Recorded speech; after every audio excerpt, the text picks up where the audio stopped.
Says I'm live, so sorry. Um, I didn't even adjust the camera or the microphone or anything like that, so I am just nailing this today.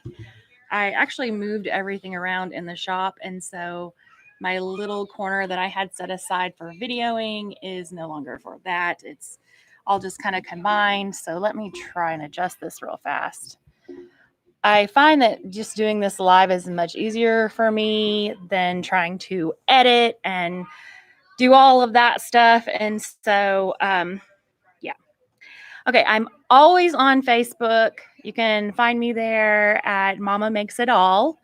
And you have to put all of that in there to find me, but I'm always there. So today I had a request to do a tutorial on the Mask Keeper. This is it right here. So it's the Mask Keeper, and it's by Winter Designs. And she hasn't put out an instructional video on it yet. It's been out for a while. I had it for a while. I've made lots of things with it, and I'll show you. I found one thing that I had here already at the shop with me, but I've done so many other things with it. This is one that I did. I'll show you on my table down here, so just bear with me a minute and we'll just kind of get there from here. So this is one that I've done for my boys, and this is by far the easiest way to make it, I believe. And it's just by chopping it at this point, cut here, and then you can insert the zipper here instead of trying to go over this circular part. It really is more difficult.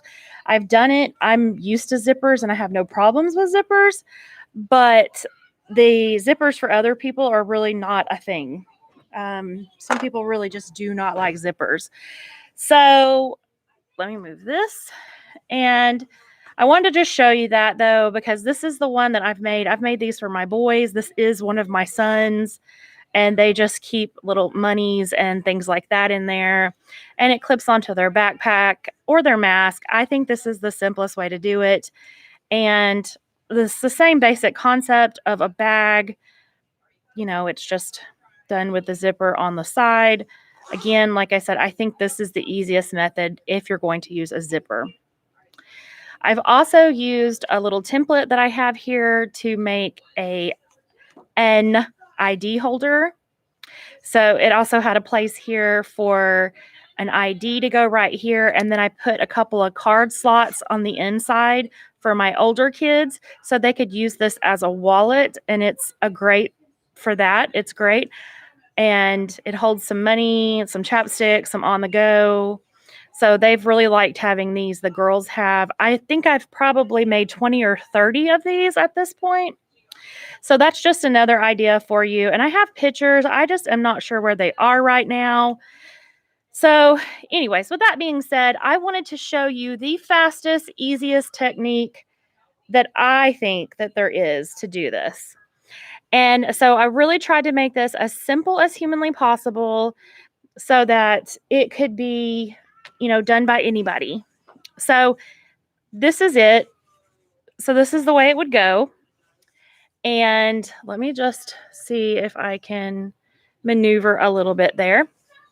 So this is the way that you would do it. And you could put a snap, or you could extend out something here. And I would attach inside of here for a D-ring outside of here and make that easier so it's not complicated. This patchwork that's on here was just a block that I had laying around, so I just chopped it up. You could use anything you wanted to. I do recommend a stabilizer, a light stabilizer at least, and I'm going to show you how this was done. This is actually the piece that I chopped off the top.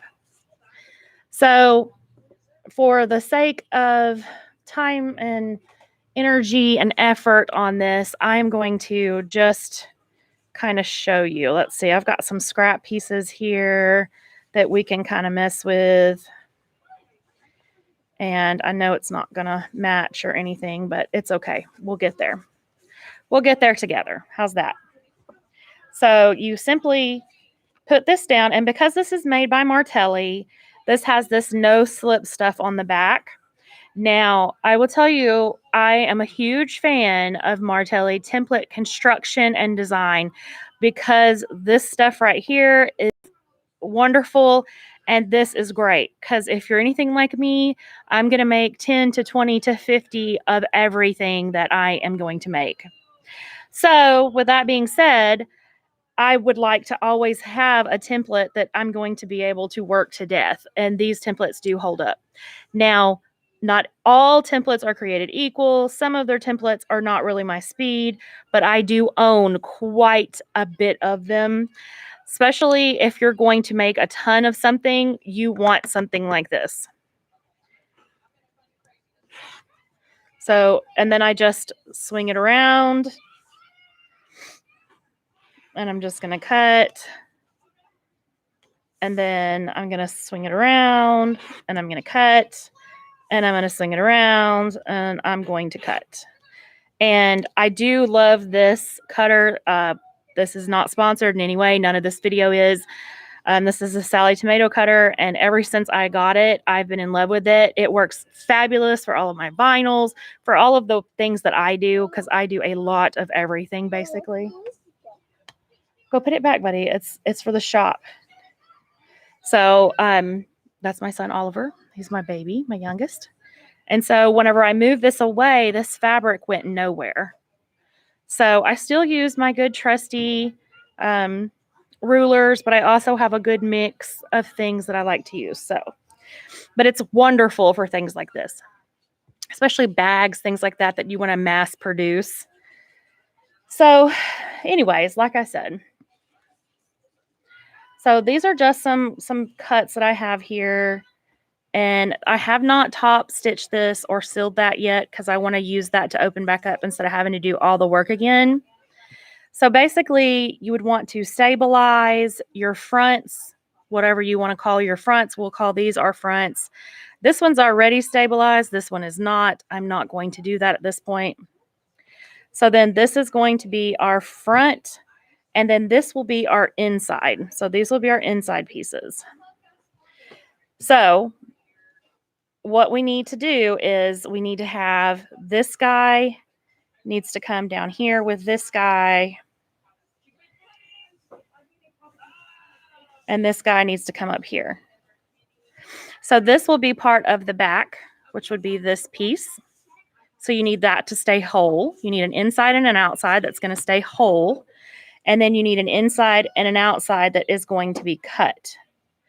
On this one in particular, I went down about 1/4 of an inch, and I had my ruler somewhere. Okay, so I went down roughly, I just set my ruler down at 1/4 of an inch and 1/4 of an inch on the tips. And then I just cut this. I also really love these Quilter Select rulers. Ugh, they're great. And they're no slip too. They're not as gung-ho as the Martelli ones, but they are no slip. So then you have this. So now you have an inside and an outside that has been, the little head has been cut off of it. And then you have this guy. So I took the time to write this down so that I didn't forget it, because any of you guys that know me know that I have so many different designs and things that are shooting through my head at any given moment that I just lose all of everything. So at this point, what you're going to do is I drew out a little template. So the outside and the inside. So you want to take your inside pieces and your outside pieces, and we're going to lay them out just like I have here. So with the rounded edge down and with the skinny part in the center like this. And then we're going to do the same over here. Just like this. And so what we're going to do is we're going to take it to the machine, take it to the machine, okay? Because my machine is far away from my equipment. So what you would do is you would go here with it, And then you are going to stitch here. They're going to go 1/4 inch, and you're going to stitch in a little ways. 1/4 inch, you're going to stitch in a little ways. I want you to lock here and lock here and lock here and lock here. Okay? This is your inside of your bag. All right? So then we're going to do the same thing over here, except for we're going to go completely across because this is the outside of our bag. So we've got our right sides together, and we're going to lock here, and we're going to go all the way across 1/4 inch, just stitching away. Stitch away at our 1/4, and then we're going to lock right there. Okay? Once that's done, I open mine up, and then I do this, I guess, French press. I don't know. I know that that's not the right thing to say, but I fold mine out like this, and then I fold it like this, and then I top stitch across here and across here, and then I do the same on the little sides, just here and here, and I'll show you that on the inside of that bag.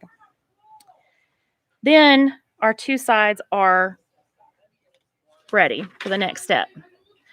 So our next thing is when this comes out, it's going to be, you know, you're going to have these 2 pieces that are like this. Okay.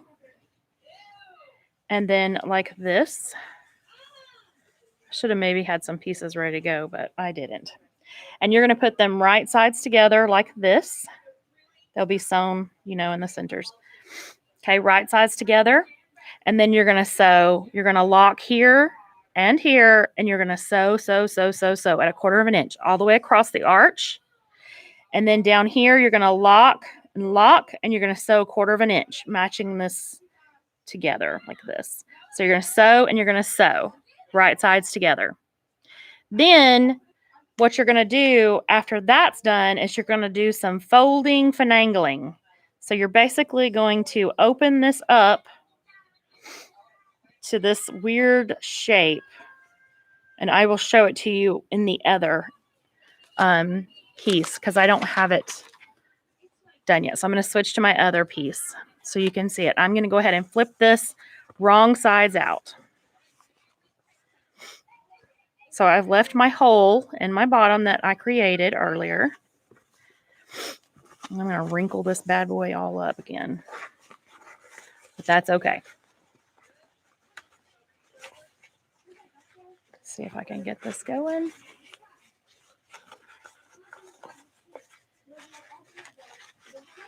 I should have just went ahead and sewed another one, but I have other stuff I'm supposed to be doing right now, and so this really wasn't on the agenda. But, you know. All right. So I'm just going to poke this back inside out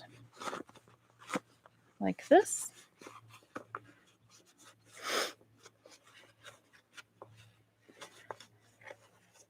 Now on this one, you can see where I did the stitching on the bottom here. That's stitched shut. Then this is the stitching on the inside bottom. You'll see where I laid it over and did this little top stitching here and top stitching there. That is only so that whenever I put this together, it is going to be absolutely perfect, flat, and pretty. So whenever you put these guys together, it's this weird shell thing up here, and then you've got this square, and you've got this square, and you've got this thing. So it's kind of like this tri-folding situation. If you've ever made a boxy bag, it's the same similar kind of way. And there's, in fact, like there's a tiny little hole. Look, my pin can actually fit in there. And the same over here. So that's okay. I mean, you can't tell it whenever it was flipped. So what I did was, and also take note that I started up here and sewed out. Whenever I'm doing circles, you always do that. So what I did was I came in and I pulled down this where that all I had was this square unit. So I have this unit right here, and I have this out of the way, and I have this out of the way. and I'm going to sew. I'm going to lock this and I'm going to sew before I get to any other layers. I can feel it under my pedal. I'm going to stop right there and I'm going to lock. I could have went a few more stitches actually, but that's okay. And then I flipped mine over is what I did, so I could get to this side. And now I come over here and I stitch, I back tack and lock it. And then I come all the way down to here and make sure I'm not getting this guy or this guy. And I stop right there and I do a lock. Then I pull back this square and this square. And then I'm going to do this little quarter, half an inch area between this and this. And I'm going to lock and stitch and lock. And then I'm going to do the same thing over here is I'm going to lock and stitch and lock, making sure that I'm stopping before I get to any other layers. I'm only doing this layer and this layer, only 2 layers in these stitches. Then I switch back over to this guy and I do the same thing. Lock, stitch my quarter of an inch, and I come to where I only see 2 layers. I do not go past 2 layers, so I can feel it under my presser foot. If you need to use something else to mark it, then you can, and then you stop right here and you lock it. Then you're going to do the same thing over here. You just put it under, you lock it, stitch, and you stop before you get to the next layer. Okay? Then at that point, this is what you have. This is where I stopped at. And I did go press it a little and try to make it look prettier, but I didn't do a top stitch or anything. I did clip all of the extras, clipped any kind of corners that were anywhere. And yeah, it's ready to be turned. So then this opening that you left in the very beginning is your opening. So then you're going to just pull the whole bag through it. This would be so cool to do some embroidery work on or something like that. But this really is the simplest way to do it, to avoid zippers if at all costs. That's your thing. And it really is quite easy. Once that you do make the first one, you're going to be whipping these out like crazy. And adding the D-ring to this is so easy too. So we're just going to put this out. I really like using vinyls because you don't have to put lining in them. So I love vinyl, and I can whip these bad boys out in vinyl and 2 shakes and use a clear little window in the front for an ID. And so at this point, I'm just going to roll this down, and you can take it over to the iron and roll and press everything. Just get all your corners in. You're going to do a top stitch. So, and then your little opening in here, once that you get your top stitch done, you're going to close up this guy. At this point, you can still get in here easily to stitch in a D-ring to the back, or even put a grommet in there. That would be nice and easy. And then you're basically just going to top stitch, finish it up. And then you could put 2 little snaps right here, or you could add anything you wanted to up here, and then it would just snap shut. And then you have this little compartment bag for your little hand sanitizer, chapstick, and a mask. And it's the perfect size. But, you know, my favorite thing to do, like I said, is to really evolve it.